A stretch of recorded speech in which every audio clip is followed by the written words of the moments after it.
Alright, what's up YouTube? Right now I'm going to do that Q&A video that I made a post on Instagram about the other day. So I managed to get over 800 comments in a few days, which was like, it was like mind-boggling for me. I did not see that coming at all. So I picked a few questions that I liked, and I'm going to do my best to knock them out. So yeah. But before we start that, we need to settle the whole arm wrestling situation. So I'm going to continue the video, the whole chest workout video, where it ended from the cliffhanger, starting now. 3, 2, 1, go. So let me see that.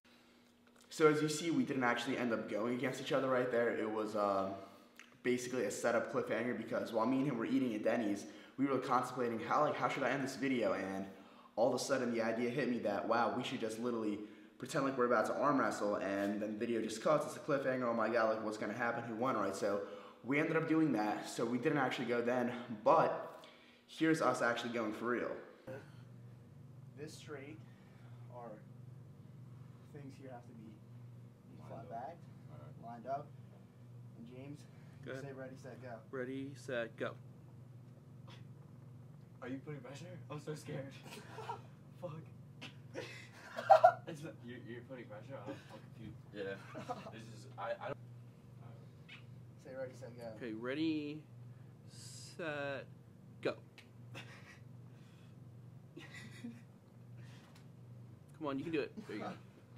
So we're not actually going to have an all-out arm wrestling showdown video like I said in one of my last videos, because when I got the idea to do a video like that, we all decided to just arm wrestle each other everywhere, in the gym, at school, just pretty much everywhere, right? And we ended up hurting our elbows and our wrists. So if we were to actually go all out in a tournament, it would be entertaining for you guys, but we'd all be out of the gym for like 3 months. So we decided that wasn't really a good idea. But I have a few clips of me going against Dylan, like in school, in the gym, and like basically spontaneous impromptu situations. So here you go. Oh no. We have to start like this. Gentlemen, stop holding hands and get busy, please. Alright, we'll it's like, to do. Alright. Test your man. Ready, set, go.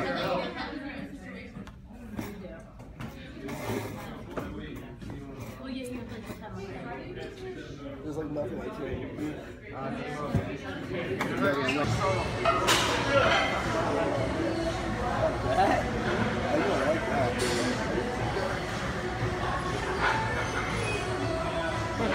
I don't think Your thing is side to side with a bench. Yeah.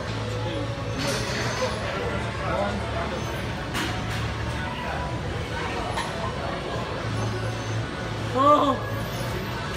Recover. I'm going to tell you why this arm wrestling match doesn't count in a second. You both can't pull on the bench like that. Just Alright, first question. Do you work arms every day? It's like kind of funny because in some of my push day videos, right, where I say it's a chest workout or it's a push workout, I'll throw in like bicep work, and there's like a few people in the comments that absolutely lose their minds. Like they can't comprehend like what's going on. Like they don't know, are they dreaming, like what's happening? Which is like pretty ridiculous. When it comes to biceps, right, it's a slow twitch muscle, so you can basically hit it all the time pretty much. It's kind of like your calves. So for me, I curl basically whenever I feel like. There's like some weeks where I pretty much do curls every single week. There's also weeks where I'll only curl like 3 times a week. Basically, I like never worry about that. If they're sore, if they're not sore, it just doesn't matter to me. If I feel like curling, I'm basically gonna curl, but bare minimum, I'll do curls like twice a week. And for triceps, I pretty much hammer them on push days, and every now and then I'll do them on my deadlift days, which are pull days, because the very next day is an off day, so they get to like recover for an upcoming push day. But yeah, that's pretty much my take on my arm training frequency. I weigh more than you at around the same height, and I struggle with squat strength-wise. What do you do to up your squat training-wise? Basically, since I started training, right, I would always do a high bar style squat, and I basically worked up to 365 max doing high bar, and once I got to around that strength level, I basically plateaued for a long time, because no matter what I would do, it would just be so hard to increase the weight, because the high bar squat's an Olympic style squat, so it's much less like muscular strength as opposed to the low bar squat, because when you're squatting high bar, when you're going acid grass and you're bouncing out of the hole, you can come out of the hole like 700 miles per hour, but if you have bad leverages like me, since I have really long femurs, once you hit that sticking point, it's basically like hitting a brick wall, and it's really, really hard to muscle it up from that point. So, like you said, if you're the same height as me, which I'm 6'2", by the way, chances are you have long femurs and basically unideal squat leverages. So what I'd recommend you do, and this is also what I did, I basically switched to a low bar style squat, and ever since I did that, I basically busted right through my plateau, and I was making strength gains, and my legs started growing and growing and growing again. So when you're squatting low bar, you could just overall muscle the weight much more because your posterior chain is much more involved. It's much more glute and hamstring dominant a lot more as opposed to the high bar squat. So yeah, basically highly suggest switching to a low bar style squat. And also, if you are already doing a low bar style squat, I would focus on really, really, really small incremented progressive overload, right?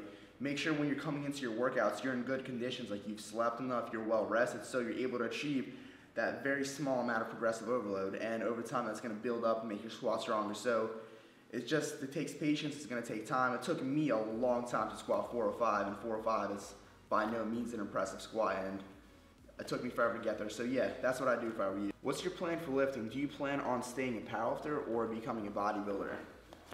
Now, I don't really like this kind of question because a lot of people like to oversimplify things and see things in black and white. So you're basically either a powerlifter or you're a bodybuilder, which it doesn't work like that. It's not black and white. So what this person probably means when they say bodybuilder is someone that comes into the gym just to get a pump, just does extremely high volume, is not concerned about strength, basically that, right? And when they think powerlifter, they're probably thinking about someone that comes in, does like 20 sets of one on the deadlift, and literally 10 minutes break in between and then goes home afterwards. It's not like that. Basically what I'm doing is I'm using powerlifting style training to get my strength up so I can move more weight for my volume work in the future, hence giving me the most amount of gains in the long run. So what I mean by training powerlifter style is I'm using the most efficient, most optimal form that I could use for my three main lifts, the squat, the bench, the deadlift, and I'm trying to progressively overload on them, so over time slowly increasing the weight, because if you're natural, right, and you just stick to extremely high volume training, just all bodybuilding, right, not concerned about your strength, you are going to make good gains for a decent amount of time. So you're going to go like this, like on the graph wise, like linearly, you're going to make gains like this, but then after a while you're just going to plateau hard, because if you're natural, you can only achieve so many gains using metabolic fatigue after a while. So you're basically going to plateau, stagnate hard. So you probably know people like this that have been training bodybuilding style that look the same all the time. That's why what I'm doing is I'm incorporating strength training. So if my 1 rep max goes up in a lift, my volume work also goes up in the lift. So over a long period of time, I'm essentially moving more volume, more weight for more volume, and that's going to give me more gains. So this ensures that I'm going to make gains for a good amount of time and basically milk as many gains as I can get. But after I'm done my main lifts, like I'm completely done, I gave it my all, I hit progressive overload. When I go into like my bodybuilding style training for the day, I'm treating it like a bodybuilder. What I'm doing drop sets, sometimes I do supersets, just really getting the squeeze, the pump. I still do all that, so I'm basically getting the best of both worlds. Incline bench or flat bench for developing the chest. Now, if you had to pick one, which you wouldn't because that doesn't make sense, why wouldn't you do both of them? But if you hypothetically had to only pick one degree of benching, I would suggest doing an incline bench, because when you're doing an incline bench, you're still hitting all the fibers in the chest, but you're putting slightly more emphasis on the upper chest, and having a more developed upper chest, or just developed in general upper chest, is going to give your upper body and your chest just a really nice, overall more aesthetic look than if you didn't have a developed upper chest. But I would still stick to flat benching, because on the flat bench, you're a lot more stronger and powerful as opposed to the incline bench, so you're going to be able to move a heavier load, and it's going to be easier for you to achieve progressive overload. So I'd still do your flat bench, but I'd also incorporate incline work, without a doubt, especially incline dumbbells. That stuff, that really hits your chest good. But for me, what I'm doing right now is I've personally plateaued really hard on the flat bench. So what I'm doing to fix that is all my bench work that I'm doing right now, I'm doing it on the incline bench, unless it's pause benching. I'll still do pause benching on the flat bench to keep my motor pathways for the flat bench. But yeah, basically all my bench work right now, I'm doing on the incline bench because I want to develop my upper chest more, and because I plateaued on the flat bench, so I want to get stronger in a different style of benching. So when I do go back to pretty much all main flat benching in the future, I'm going to be stronger there. So I'm using it right now to bust through a plateau and just get an overall much more developed chest. And also incline benching really hits your front delt a lot more, so I'm noticing a little bit more development on that. And also doing incline also requires a greater range of contraction of the pec major, and basically using the same weight, like if you were to do incline and flat with the same weight, you're getting overall more muscle activation doing the incline because you have a greater range of contraction and you're gonna get more muscle growth stimulation and hypertrophy. What's your take on squat depth? Now, it's pretty simple. If you're squatting above 90 degrees, you're getting less muscle mass activation and you're causing more stress and damage to your knee joints. So why would you squat above parallel? It doesn't make any sense. Like I come to the gym sometimes, it's the funniest thing ever. People will put like 4 or 5 on the squat rack, right? They'll unrack it and they'll literally go down like this. That's all they're doing, and you're not hitting anything. It's just ridiculous. Shear force on the knee is highest at 60 degrees of knee flexion, and when you're at 90 degrees of knee flexion, that's when stress is the highest on your PCL.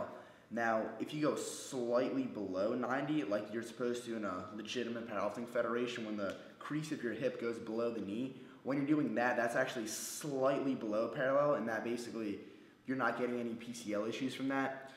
But also, another benefit, the lower you go below that, like when you go into an ATG style squat, you're getting more knee stability from actually going that extra lowness, and you're getting overall greater glute activation. So there's no reason to not be squatting at least to parallel, preferably below. So a lot of people like to make the excuse, oh, my body physically doesn't work like that, I don't have the mobility for it, so therefore I'm going to squat like this. No, that's not what you're supposed to be doing. If you're that person, you need to cut the squats very temporarily, fix your mobility ASAP, figure out what your issue is specifically, clean it up, and actually start doing full squats going all the way down. That's basically what you need to do if you actually want to become a successful squatter, or not injure yourself and get all the muscle mass that you could possibly gain in the squat. Is working out each muscle group more effective twice a week or once a week? I heard that twice a week is effective, but maybe too much. Now, most of your muscle protein synthesis after a training session is roughly 24 to 48 hours after you get done training. Afterwards, it severely declines. So why wouldn't you train a muscle group twice a week? It's just, think about it, in a month, right? If you're training it once a week, you're basically giving your body 4 opportunities to stimulate hypertrophy, versus if you're coming in twice a week, you're giving yourself 8. So it's just a lot more. And within 7 days, a whole week, you could easily spread out 2 sessions to train the same muscle group and be fully recovered and ready. So short answer, yes, absolutely. At least 2 times a week a muscle group, bare minimum. Have you ever played any sports before? Yes, I used to play ice hockey all the way from 2nd grade to freshman year of high school. I was going all out ice hockey. I have the same body type as you. I'm tall and lean. Can you give me any recommendations for gaining weight? I feel like whatever I eat, my body's metabolism just destroys it. So basically what he's asking is, he feels like he eats so much food and he's not gaining any weight, aka my problem.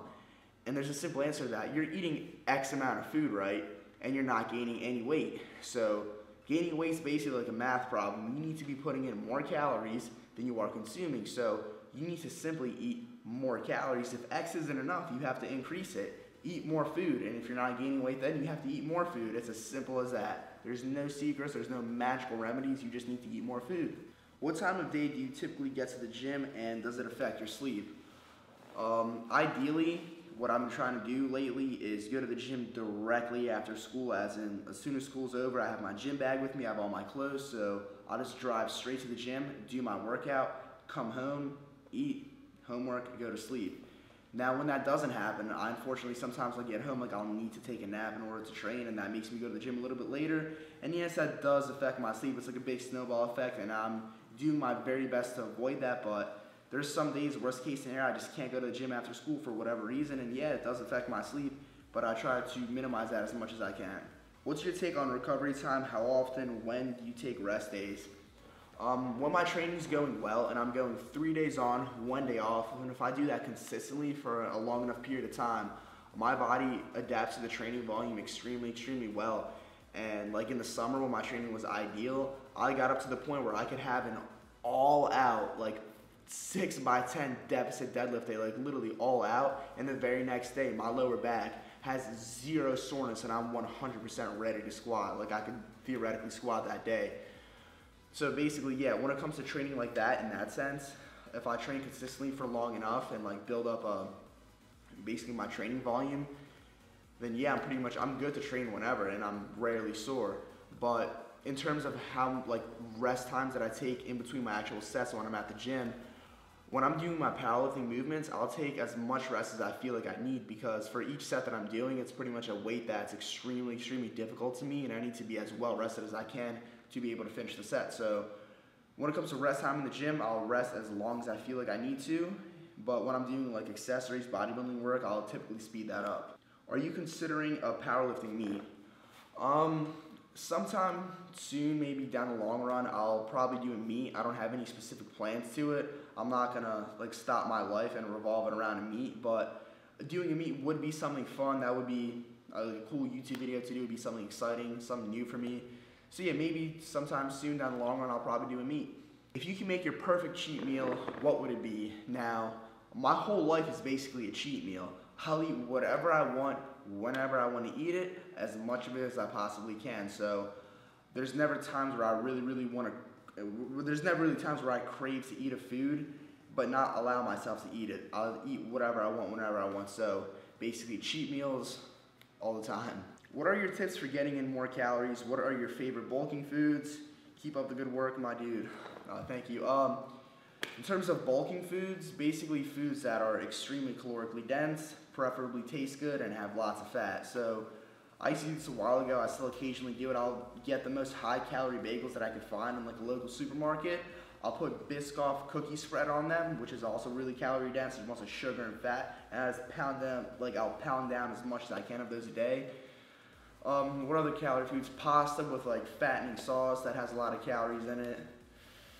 Recently I've been doing like hoagies and stuff, so I'll just take hoagies and I'll just like slap a bunch of stuff on it and a bunch of mayonnaise, a bunch of sauces, everything. So yeah, basically just find foods that are really calorically dense that you enjoy eating and won't really get that sick of. That's pretty much the best approach that I can give for bulking. Do you wish you were shorter so you would look thicker and not as skinny? Yeah, sometimes I do feel like that because it's kind of annoying because I'm 6'2", I have extremely long arms, long limbs, and I've spent like 3 to 4 years like trying to gain so much muscle mass, and I do have a decent amount of muscle mass, but it barely shows at all just due to how big my frame is. So the advantage to being shorter is you'll thicken out a lot easier, right? You could basically be training for a year and boom, you already look thick and big. But if you're taller, and especially if you're young and lean, and you could have a good amount of muscle mass, but I'm sorry guys, it's not gonna show. Look at me, it doesn't really show unless I'm like really good lighting with a pump and taking a great picture. Then you can kind of see it. So for people that are taller, it's going to take more time to actually look thick, but in the long run, you're going to be holding overall more muscle mass. So the bigger your frame is, the more capacity you have to have more muscle mass. So if you're tall, like I said, it's just going to take longer time, and in the long run, it's going to pay off. So I just got to suck it up right now. What were your numbers when you first started lifting? I remember the very first time I signed up for a gym membership. I remember it was Retro Fitness and it was a Wednesday, and the first thing that I did is I went to the bench press because I remember reading online, oh, bench press gets your chest huge, bench press is the best chest exercise, crazy muscle builder, max everything, right? So I come in and I maxed out around, I think it was 85 pounds. I tried putting a 25 on each side, which was 95 pounds, and I failed that. And I had a leg workout that day that I also signed up, and I was squatting like, I think 65 pounds for like sets of 10. Yeah, it was like sets of 10. It was extremely hard. And I never like really deadlifted until like, I'd say like a year or two into training. But my theoretical deadlift max would probably be like 135-ish, not really much more than that. How long did you run Jason Waha's 5x5? So I'm gonna take this time to kind of thoroughly in-depth talk about that. My first year of training, like the very first time I signed up for the gym, when I got my membership, I was so passionate. I went all out, like all my effort was towards the gym, but I was a bro. I was basically retarded. I had no clue what I was doing. And unfortunately, like some people when they get into training, they just so happen to luckily accidentally be doing most of the things right. I was doing none of the things right. I remember I had a phase where I was like watching Vince Del Monte and Ben Pakulski videos, and I like got their program like the MI40, and they were talking about how you need to go like as light as possible, literally have textbook perfect form. So I knew the most proper, most efficient like form you could have for the hypertrophy, literally the 4-second eccentric, the come up and squeeze, just have perfect form on all the exercises. So I was lifting like that, trying to lift as light as possible, try to have the best form, training a muscle group once a week, and I was concerned with eating all clean foods, just all clean foods. I was absolutely terrified of sugar and like fast food and things like that. And yeah, I did make gains. Pretty much anyone's gonna make gains when they first start lifting, because due to noob gains, you could pick up your backpack over your head 10 times, you're gonna make gains if you're an absolute beginner, and that's just the way it is. But yeah, so basically my first year of training, I did make decent amount of progress. Like I looked better, like you could see like a little bit more shape, a little bit more muscle, but I could have gained so much more muscle mass if I actually knew what I was doing. So in my transition to a more scientific style of training, I came across Jason Blaha's 5x5, and at first I was extremely skeptical that I saw 5x5 bench. I was like, how can you get a big chest on just doing 5 sets of 5 on bench in a day? Like, I just completely disagree with it. But of course, me disagreeing with it back then didn't mean anything, because I had no idea what I was talking about or thinking about. And when I went on his program, my strength just literally blew up. My 5x5 blew up. My 5x5 bench blew up. Everything blew up, and my legs got huge, because I was going from squatting once a week, doing a bunch of leg accessories and squatting just like a few sets, to squatting 3 times a week. When I started squatting 3 times a week, my legs were getting bigger by the day. They were getting huge, and my whole overall body just started getting thicker. And then a few months into the Jason Blaha program, I realized, wow, I should probably be eating extremely calorically dense foods. So then I kind of dropped the clean foods and transitioned into more calorically dense fattening foods. And when I started doing that, I blew up even more. So that's pretty much when I started making gains. If I was doing that when I first started out, which I wish I was, I would look a lot better by now. I would have a lot more muscle mass. But that's just how it is. When anyone starts training, no one really starts out training 100% optimally, doing everything right. People make lots and lots of mistakes, and usually takes them years to learn. I'm actually kind of thankful that it didn't take me that long to kind of know what I'm doing. It only took me let's say a year and a half. But that's what I'm trying to do to you guys. I'm trying to tell you like the mistakes that I made and what I would do if I can go back in time and start training as a kid. And basically that would be train not like a dumbass, not like a bro, actually eat calorically dense foods and really focus on strength and getting your numbers up, lifting safely, etc., all those things. So yeah, that's my little rant on the Jason Blaha program. Ryan Casey asks, when will we collab?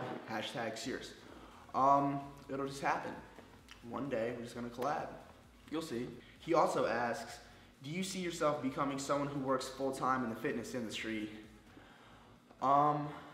Definitely in the long run, I do want to be working in the fitness industry, but I want to be doing it on my terms. So as of now, I would possibly accept sponsorships from, let's say, like a supplement company or like a little supplement company, a little clothing brand, but I'm just going to use those as tools to currently promote myself and become like overall like more well known, to the point where in the long run I'll have my own brand, my own company that I'm going to be running on my terms. I just don't want to be like a puppet for like a big name company just to like sell people supplements, because it's really easy. You can just get sponsored by a big company and you're just advertising all their ineffective like supplements, because there's so many supplements out there and just like so many things that the fitness industry does that are just really unethical, and I just really don't want to be a part of that. So that's why when in the long run I actually create my own brand, I'm gonna be doing things right. So that's pretty much it for the Q&A. If you guys have any questions on the questions that I just answered, if you want me to go into further depth or just any questions at all, like I said, just leave some comments down below. I'll do my best to answer them as soon as I can. So yeah, see you guys in the next video.